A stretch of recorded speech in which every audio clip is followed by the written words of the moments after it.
সকলকে শুভেচ্ছা এবং অভিনন্দন জানাচ্ছি। আমার পূর্বে আমার সহযোদ্ধা যারা বক্তব্য রেখেছেন তারা মোটা দাগে অনেক কিছুই বলে দিয়েছেন এবং আমার পরে যারা বক্তব্য রাখবেন তারা আরো অনেক কিছুই বলবেন। আজকের এই বিপ্লব পরবর্তী বাংলাদেশে এমন একটি সময়ে আমরা এখানে হাজির হয়েছি, অনেকের মনে নানান চিন্তা নানান কথা ঘুরপাক খাচ্ছে, কিন্তু একটা কথা মনে রাখতে হবে, বাংলাদেশে তো নয়, পৃথিবীর কোন দেশে এমন ঘটনা কখনোই ঘটে নাই যে দেশে প্রধানমন্ত্রী এবং জাতীয় মসজিদের ইমাম একসাথে পালিয়ে গেছে। এটা একমাত্র বাংলাদেশে সম্ভব হয়েছে।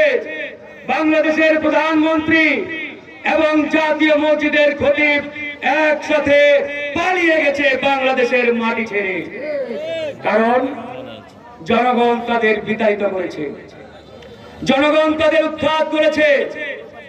বন্ধুগণ, আজকে আমরা সারা বাংলাদেশে দেখতে পাচ্ছি, টেকনাফ থেকে তেতুলিয়া, রূপসা থেকে পাথুরিয়া, 56,000 বর্গ কিলোমিটার এলাকায় আওয়ামী লীগ আবারও জেগে ওঠার ঘোষণা দেয়। যাদের প্রধান বাংলাদেশের মাটিতেই থাকতে পারে নাই, জনগণ বিতাড়িত করেছে, বাংলার মাটি থেকে দৌড়ানি দিয়ে ইন্ডিয়া পাঠিয়ে দিয়েছে, তারা যদি রাজপথে নামার ঘোষণা দেয়, এর চাইতে হাস্যকর বিষয় আর কিছু আছে বলে আমার মনে হয় না।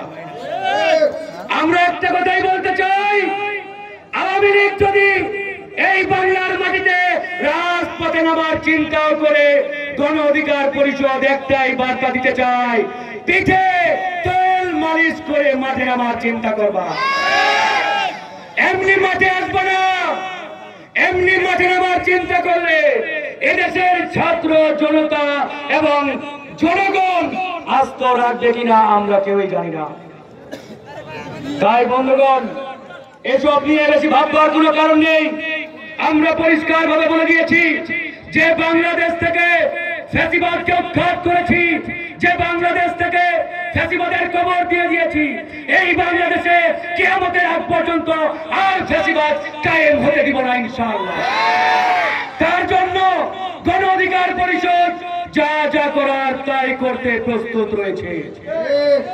আজকে অনেক কথা বলা হয়, অনেক হম্বিতম্বি দেখানো হয়, কিন্তু আমরা দেখেছি বিগত আওয়ামী ফ্যাসিস্ট সরকারের আমলে রাজপথে নেমে প্রতিবাদ করার মতো খুব বেশি সংখ্যক রাজনৈতিক দল ছিল না।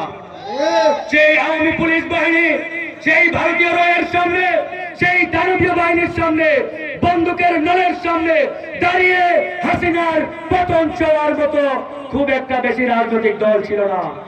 আমরা সেই সময়ে গণ অধিকার পরিষদের ব্যানারে সারা বাংলাদেশে আন্দোলন গড়ে তুলেছি। গণ অধিকার পরিষদ এমনি এমনি আজকে এই জায়গায় আসে নাই। এই গণ অধিকার পরিষদ ওই এসি রুমে বসে কিংবা 5 স্টার হোটেলে বসে হঠাৎ করে গজিয়ে ওঠা রাজনৈতিক দল নয় বন্ধুগণ। অনেক ত্যাগ, জেল, জুলুম, আন্দোলন সংগ্রামের মাধ্যমে আজকের এই গণ অধিকার পরিষদ সারা দেশব্যাপী বিস্তৃতি লাভ করেছে। আমাদের সহযোদ্ধারা জেলে গেছে, রিমান্ডে গেছে, অসংখ্যবার হামলার শিকার হয়েছে।